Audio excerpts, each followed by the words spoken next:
So I wanted to show everyone this extremely rare book.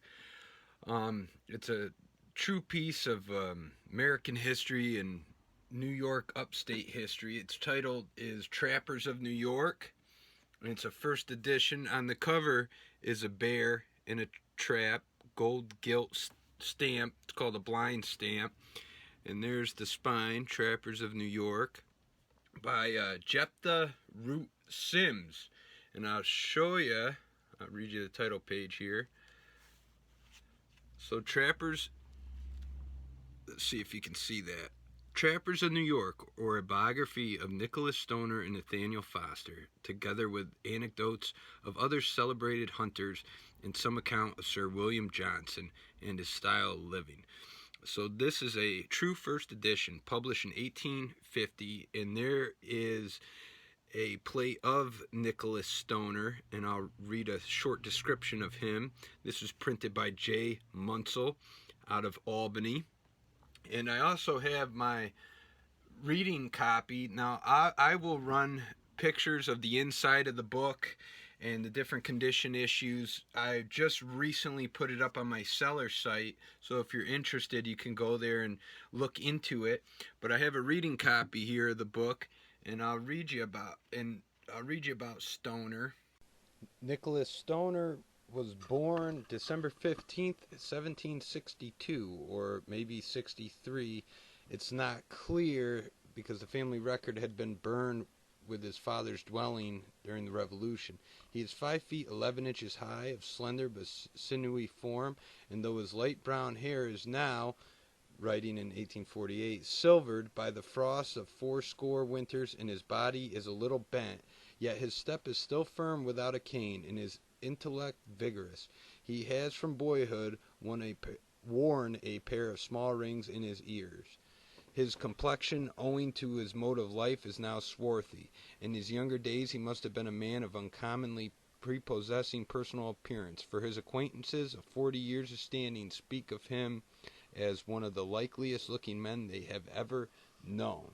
His walk, indeed, almost every motion betrays his forest life, for he moves with the caution of a trapper and the stillness of a panther, added to which he becomes impatient and vexed at restraint.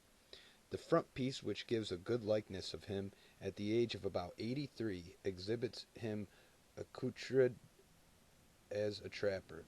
He usually wore a fur cap when hunting and a short coat or cloth roundabout. A belt encircled his waist, at the foot of which was fastened a bullet pouch, and beneath which upon the left side were thrust a hatchet and knife, while under his right arm swung a powder horn of no mean capacity. When trapping for beaver, he was often loaded with a bundle of double-spring steel traps, which were suspended beneath the left arm. The front piece was engraved from two daguerreotype likenesses, one of which was taken in the village of Johnstown on the 10th of September, 1846, and as there was a militia general training in the village on that day, the old hero was not only accoutred with little doubt to visit the artist, but was greeted at every turn by numerous friends and acquaintances, all eager once more to grasp his hand and give him a friendly salutation. The other miniature, although it does not exhibit the old trapper in his forest garb, was taken subsequently at his place of residence, and is by far the best likeness. A borrowed cap seen in the picture conceals much of his intelligent brow. So that is Nicholas Stoner. He became a very known trapper and man of the forest. I'll show you the other plates in this book. This is Johnson Hall, where former resident Sir William Johnson of Johnstown, New York, lived, and I have it marked out in bookmarks for the other ones. This is Stoner avenging his father's murder, and I'm going to narrate a piece of this after I'm done showing the live video, because it's a really interesting piece. And here's Death of the Indian Trapper. That I think it's Foster, White Trapper, shot this Indian here, and I'll get into a little more detail of that. But Jephthah Root Sims, the author of this book, was a very interesting man, and I have a little printout I'm going to read from the Wikipedia Largely self educated, became an acknowledged authority on the history and geology of upstate New York through years of personal interviews with the region's oldest surviving residents and collecting fossils and mineral samples. The interviews became the backbone of his subsequent writings, while his geological collection was eventually purchased by the state of New York for $5,000. So he wrote a number of historical books on settlements on the frontiers of New York. This is just a beautiful, rare book. You will not see this every day. And actually, I did a Unadilla gun show up in Unadilla, New York, and I had this book here. An old man in his 80s, his name was Skip, had the original plates to this book, and letters from Sims. It was very cool talking with him. Very knowledgeable man, and he ended up selling all of them. But so I'm gonna switch over to narration piece within the book and run some pictures of this.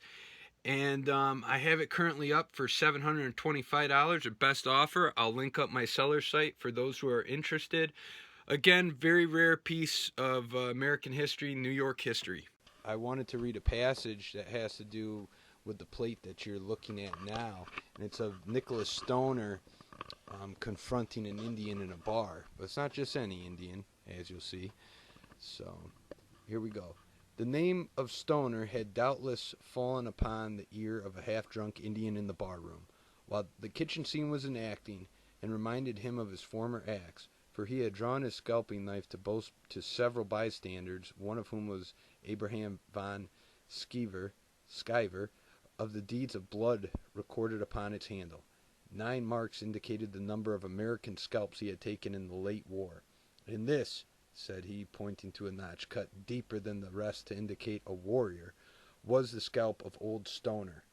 Major Stoner entered the room just in time to hear the savage boast of scalping his father, and as the braggart was dancing before the bar with yells and athletic gestures, cutting the air with the blade, which had so many times been stained with the crimson torrent of life, stung to madness by the thought of being in the presence of his father's murderer, he sprang to the fireplace, seized an old-fashioned wrought andiron, and with the exclamation, "You never will scalp another one," he hurled it, red-hot as it was, at the head of the warrior.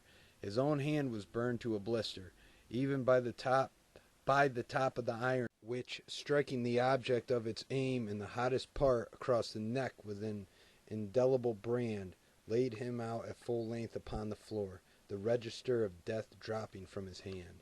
So here's an interesting part of the book as well, and this is the other engraving of an Indian being shot by Nathan Foster.